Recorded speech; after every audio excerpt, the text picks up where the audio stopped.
Bonjour, nous sommes le 7 août, il est midi et nous sommes partants, Goliath et moi.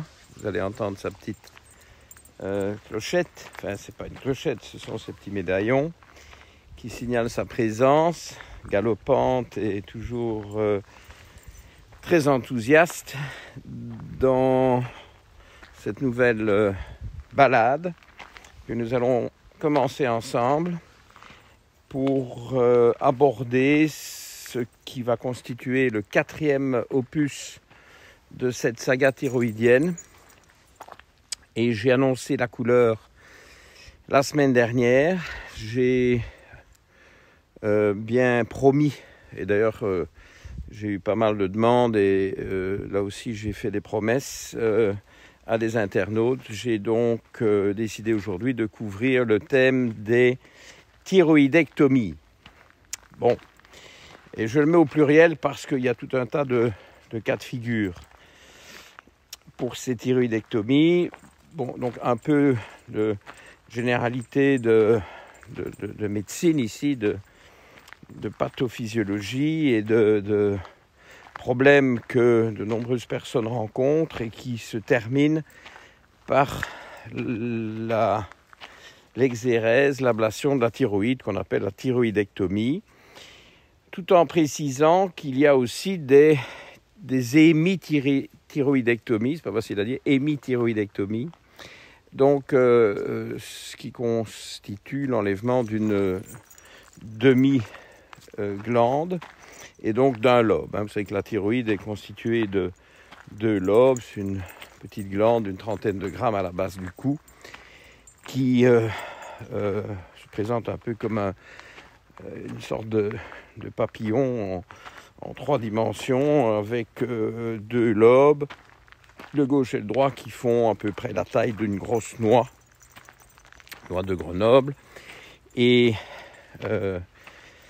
voilà, c'est une glande très importante dont nous sommes en train de parler depuis plusieurs semaines et dans un certain nombre de cas, il faut l'enlever ou il faut enlever un lobe.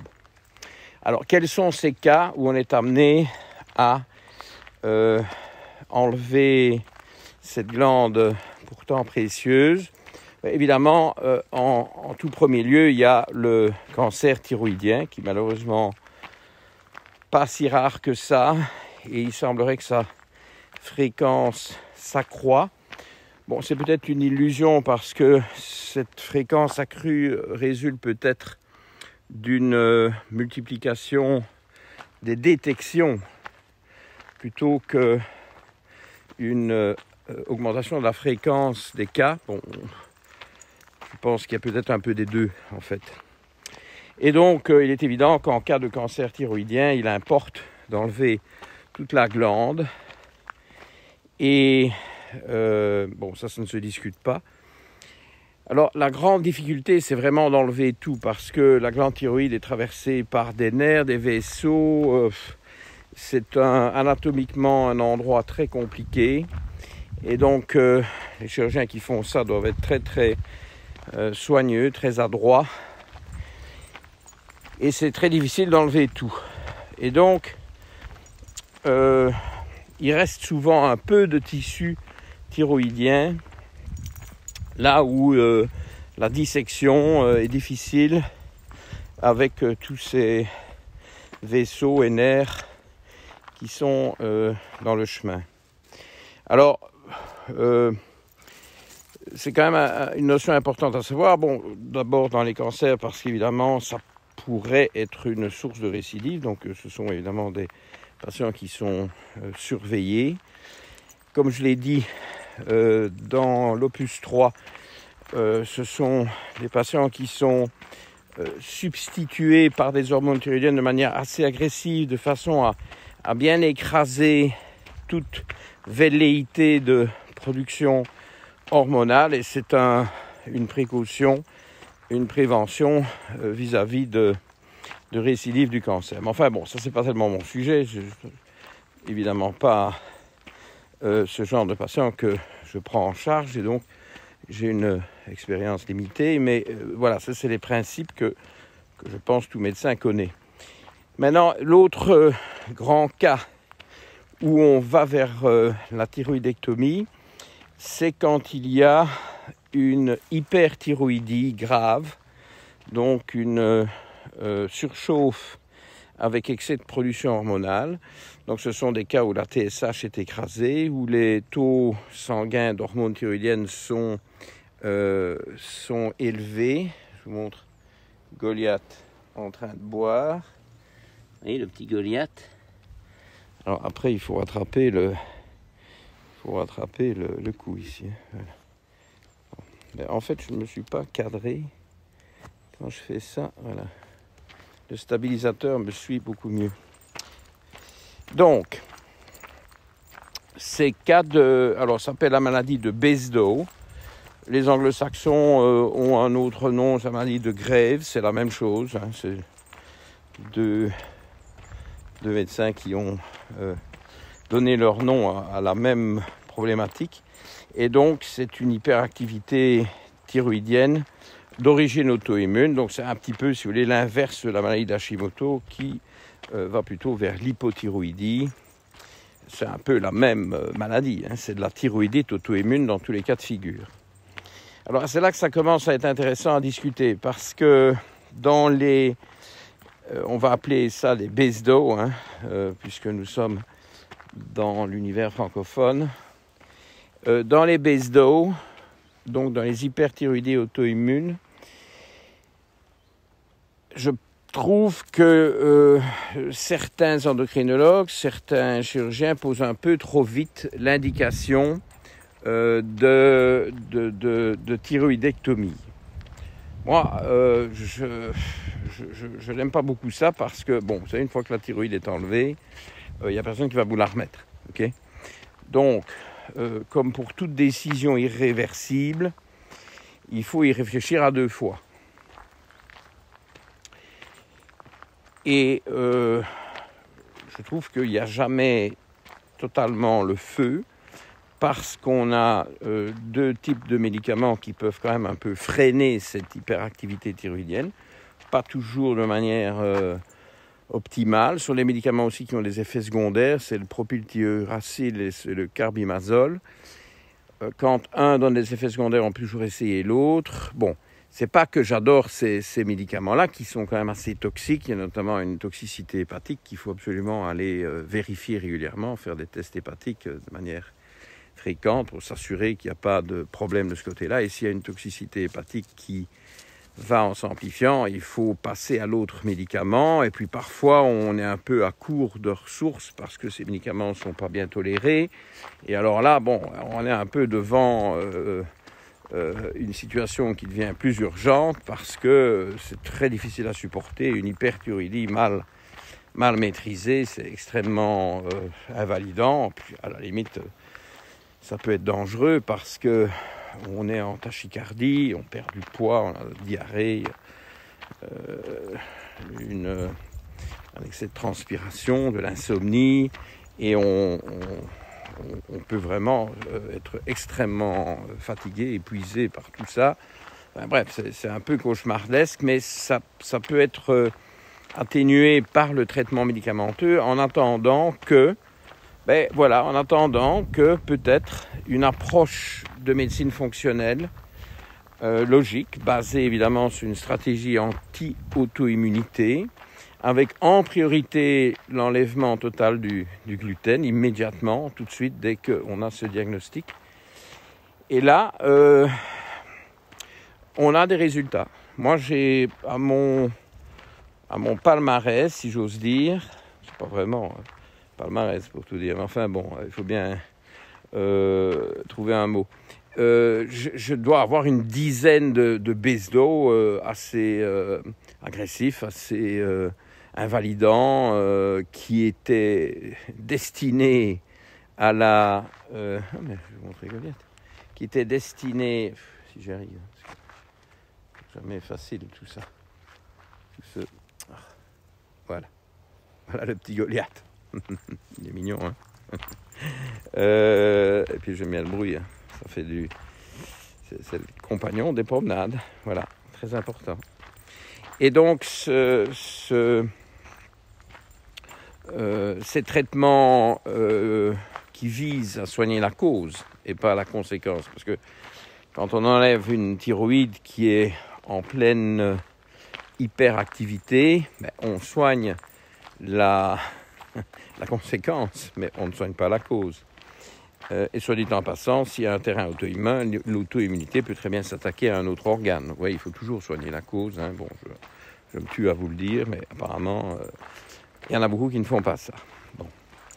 Mais soigner la cause ici, c'est arrêter les mécanismes qui conduisent à l'auto-immunité. Donc, c'est tout faire pour maîtriser l'hyperperméabilité intestinale, qui est la source du bombardement d'insultes vers ce système immunitaire qui finit par devenir fou furieux et tirer sur tout ce qui bouge. C'est toujours le même principe dans l'auto-immunité. Et donc, enlèvement total du gluten. Bien faire attention à ne pas remplacer ça n'importe comment par des produits sans gluten qui sont très hautement transformés, bourrés de mauvaises choses. Je ne crois pas du tout en la farine de riz et de maïs. Hein. Je dois vous dire, je n'aime pas ça. Il faut éviter ça aussi. Mais bon, il y a tout un tas de bons remplacements et j'en parle dans d'autres vidéos. Moi, j'aime bien les nouilles japonaises 100% sarrasin, soba. Écoutez, c'est bon. C'est que du sarrasin. Ce n'est pas un produit hautement transformé. C'est un produit traditionnel. Vous savez, la gastronomie japonaise, l'art de manger au Japon est extrêmement raffiné, etc. C'est un produit magnifique. Et bon, voilà pourquoi est-ce que c'est si compliqué. C'est un peu plus cher que des spaghettis ou des nouilles à la farine de riz. Mais c'est 10 fois meilleur et c'est bien meilleur pour la santé. Bon, bref, je ne m'attarde pas trop. L'alcool en excès et les aliments trop piquants, en particulier le poivre noir, vont tous s'attaquer à la perméabilité intestinale. Okay, donc tout ça, on fait et on peut aider donc ces patients qui souffrent de thyroïdite auto-immune. Les résultats peuvent être spectaculaires. J'ai déjà eu des cas, dès qu'on enlève le gluten, cette espèce de surchauffe, merci Goliath pour les petits tours de carrousel, cette espèce de surchauffe, ça pèse. Et en quelques jours, ou en 15 jours, ou parfois je le dis déjà aux patients à mon premier rendez-vous, et vous savez que je prends un petit mois pour revoir le patient avec des résultats, une stratégie bien personnalisée, du sur-mesure en fonction de mon bilan, avec tous les changements alimentaires et tout le soutien micronutritionnel notamment de la bonne santé de la muqueuse intestinale, etc., l'équilibration du système immunitaire. Et le temps qu'ils reviennent un mois après, c'est déjà bien qu'ils reviennent, parce que je ne vais pas dire qu'ils sont guéris, mais si vous voulez, la fréquence cardiaque est passée de 110 à 85. 110, c'est très désagréable. 85, c'est pas quand même exceptionnel, c'est beaucoup plus tolérable. Je dis pas que les gens sont contents et vont vraiment bien. Quand on regarde, je dirais, objectivement, l'évolution, ils sont déjà sortis d'affaire. Donc ça, ce n'est déjà plus du tout des candidats pour la thyroïdectomie totale. Sauf si récidive, etc. Bon, chaque cas sera différent. Mais vous voyez, donc, parce que le problème, c'est que sur ce mois-là, si je ne mets pas le HOLA, une partie de ces patients-là, ils n'ont déjà plus de thyroïde. Bon, vous savez, c'est quand même une décision qu'il faut bien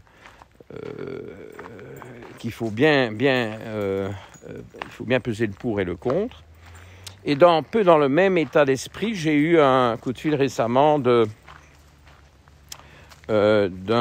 internaute qui avait vu certaines vidéos que je connaissais de longue date, mais on ne s'était plus parlé seulement depuis 30 ans, ou oui, au moins. Bref, il m'appelle et il me dit que il a un très gros nodule thyroïdien. Voilà encore une autre indication de thyroïdectomie. Ce sont les nodules. Vous voyez, donc ça n'a rien à voir avec ce qu'on a dit avant, c'est pas du cancer, c'est pas de la thyroïdite auto-immune, ce sont des gros nodules qui sont quand même dérangeants pour différentes raisons. Parfois, ils sont tellement gros qu'ils créent des problèmes locaux dans la région, ce cou qui est très encombré de choses importantes. Et vous pensez bien que si ce nodule commence à appuyer sur des vaisseaux sanguins, sur l'œsophage, sur la trachée, bon, on va vers de gros problèmes. Donc, les très gros nodules doivent être enlevés. Les nodules, je crois que son nodule, c'est plutôt 7 ou 8 cm, donc c'est gros, hein, donc ça doit partir, c'est évident. Bon, il y a des nodules un peu moins spectaculaires qui font 3 cm de diamètre. Ceux-là, c'est peut-être un peu plus à réfléchir. Et alors, il y a des études qui sont faites au niveau de... On fait des ponctions dans ce nodule pour voir s'il n'y a pas des cellules suspectes, parce qu'effectivement, ces nodules peuvent aussi, un jour ou l'autre, devenir cancéreux. Et c'est ça, évidemment, qui inquiète.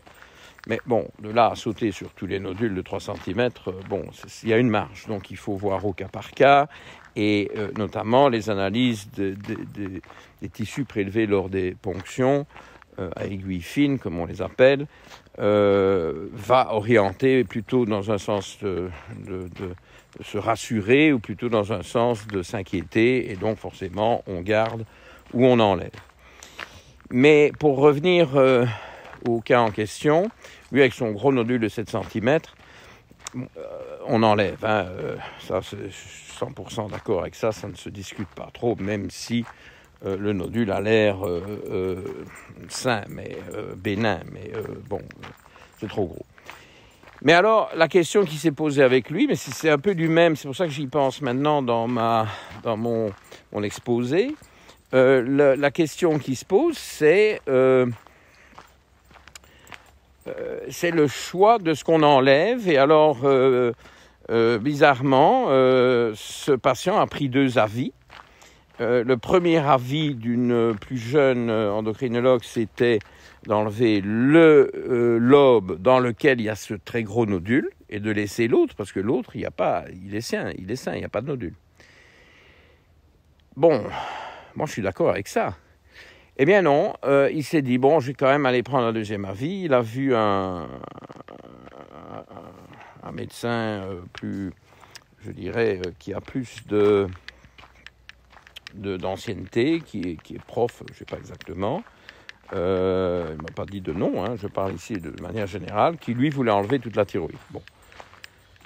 Pourquoi enlever toute la thyroïde s'il y a un lobe qui est encore normal? Parce que, moi, ça me dépasse. Eh bien, voilà, l'explication proposée, c'est que, alors je vous dis, j'ouvre les guillemets, hein, parce que là, vraiment, là, je ne suis pas.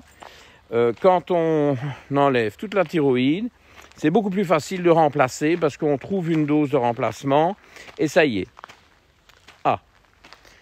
Eh ben. Alors là, certainement une personne peut-être même très qualifiée pour faire l'opération très, très, très finement, etc. Bravo, ça.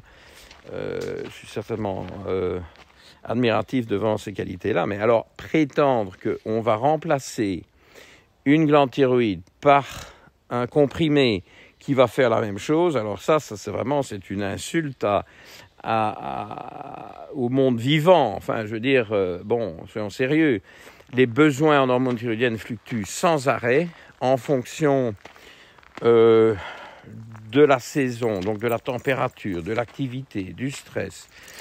Si on fait plus de sport, moins de sport, de ce qu'on mange, ça a un impact aussi.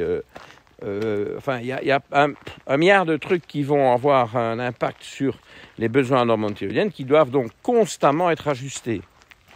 Alors si on enlève tout, comment est-ce qu'on va ajuster? On va identifier une dose médiane qui convient plus ou moins, mais qui en réalité sera toujours soit trop basse, soit trop haute, sauf miracle quand on est pile poil dessus. Mais je peux vous garantir, 1 heure après et 1 heure avant, on sera un peu plus haut, un peu plus bas, ce sera pas bon. Bon, je ne suis pas satisfait par ce genre de stratégie. Et donc, si on garde une demi-thyroïde dans le cas de figure, évidemment, où elle est saine, parce que si c'est des cancers, on enlève tout. Et s'il y a des nodules partout, les goitres multinodulaires, à un moment donné, obligés d'enlever tout. Je ne conteste pas. Mais quand vous avez un lobe qui peut être préservé, préservez-le. Il ne va peut-être pas faire tout le travail, probablement pas. Il faudra substituer en partie, mais moins on donne d'hormones thyroïdiennes, mieux c'est, parce que plus le lobe restant va assurer un certain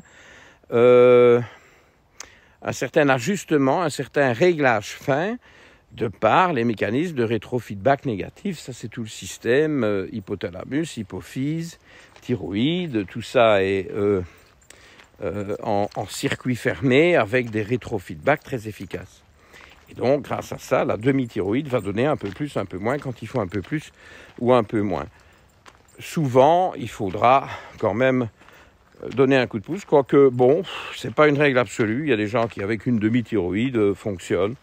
Je crois qu'ils sont peut-être un peu suboptimaux, mais enfin, bon, s'il n'y a pas de plainte, si tout va bien, pourquoi pas, hein? Et peut-être alors que plus tard dans la vie, à un moment donné, j'ai des cas de patients comme ça, à un moment donné, ce qui était maîtrisé avec une demi-thyroïde, à un moment donné, demande quand même un soutien parce qu'il y a une certaine perte de fonction, mais pas nécessairement. Donc là, c'est toujours la même chose, c'est au cas par cas. Mais soyons bien d'accord, n'enlevons pas trop vite des thyroïdes pour des raisons qui peuvent être compensées, corrigées, et n'enlevons pas plus que ce qu'il faut enlever. Je crois que c'est du pur bon sens, mais vous voyez, selon les avis que vous recevez, vous la partie sans thyroïde. Ah oui, vous allez voir un comprimé, l'affaire est faite. Bonne chance, parce que moi je suis envahi de patients qui ont ça et qui vont pas bien du tout, et où il faut les aider à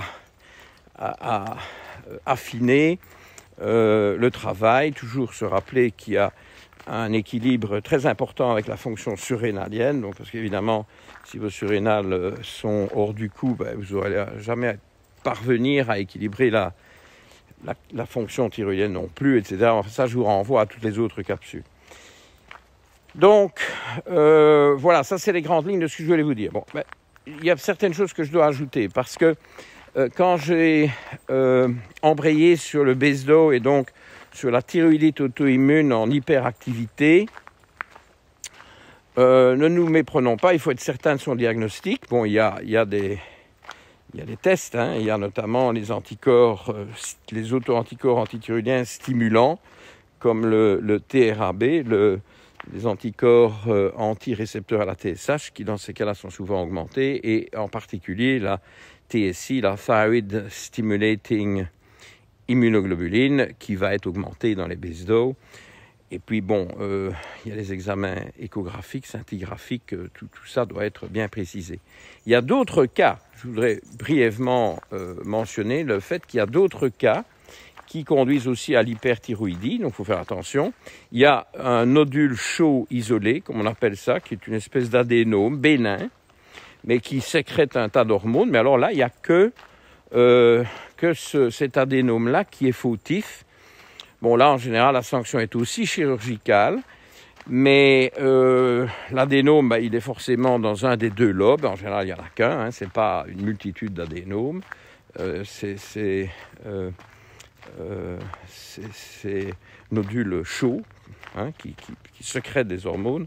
Chauds parce qu'évidemment, ça apparaît à la scintigraphie en couleur chaude, hein, c'est logique de l'appeler comme ça.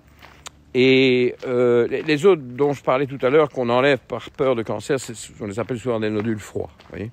Mais bon, les nodules chauds, eux, on les enlève toujours parce que, bon, ils continuent à sécréter des hormones et il suffit de les enlever. Mais bon, le nodule chaud, il est dans un lobe, hein, il n'est pas dans les deux. Vous enlevez le lobe, vous n'enlevez pas l'autre. Donc on retombe sur le cas de figure de l'hémithyroïdectomie. Okay, hémithyroïdectomie. Hein. Vous voulez le dire 3 fois rapidement à la queue? Bon, on va faire des tests. Alors, il y a aussi une thyroïdite dite de Kervin. C'est le gars qui a mis son nom là-dessus, de Kervin. Non, Kervin, donc c'est parce que, comme on dit, la maladie de Besdo, voilà, thyroïdite de Kervin.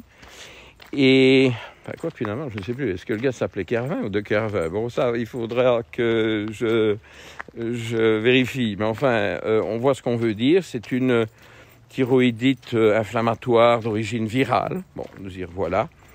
C'est donc une tempête d'hyperthyroïdie qui est a priori passagère.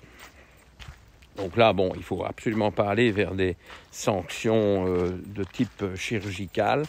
Hein, il faut maîtriser, prendre son mal en patience, des traitements médicamenteux. Il peut aussi y avoir des traitements médicamenteux un peu apaisants avec des bêta-bloquants, etc., pour ralentir la tachycardie. Tout ça est possible. Et les médicaments dont je vous parlais tout à l'heure, carbimazole, propylthiuracil, bon, on fait tout ça, on attend. Et puis, en général, c'est thyroïdite de Kervin, je crois qu'effectivement il y a deux hein, finalement, si je me souviens bien, se règle. Et alors pour finir la vidéo, il ne nous reste presque plus de temps, je vous signale que j'ai déjà 3 cas parmi mes patients, qui ne sont pas nécessairement des patients thyroïdiens, bon certains oui mais d'autres pas, qui sont en train de me faire une thyroïdite de type hyper, donc une hyperthyroïdie auto-immune, point d'interrogation, post-vaccination. Et je l'ai eu avec le vaccin, donc vaccination Covid. J'ai eu ça avec, figurez-vous, les 3, AstraZeneca, Pfizer et Moderna. J'ai un cas de chaque. 3, c'est beaucoup, hein, parce que j'ai sans doute plusieurs centaines de patients vaccinés, mais 3, c'est quand même une incidence sérieuse. Donc, méfiez-vous, ça existe, visiblement, c'est publié dans la littérature. Et donc, s'il y a un rapprochement à faire avec le vaccin, que le patient part en hyper, c'est probablement ça. Ça a l'air de ne pas être trop durable, mais je n'ai pas encore assez de recul, évidemment, pour vous en dire plus. Peut-être suite dans d'autres épisodes, dans des opus ultérieurs. Bon voilà, j'essaie de me tenir à mon timing. Goliath est impatient. Goliath veut de la promenade. Eh bien, on va lui donner la promenade. Et je vous donnerai l'opus 5 thyroïdien dans une semaine. À la prochaine. Bye bye.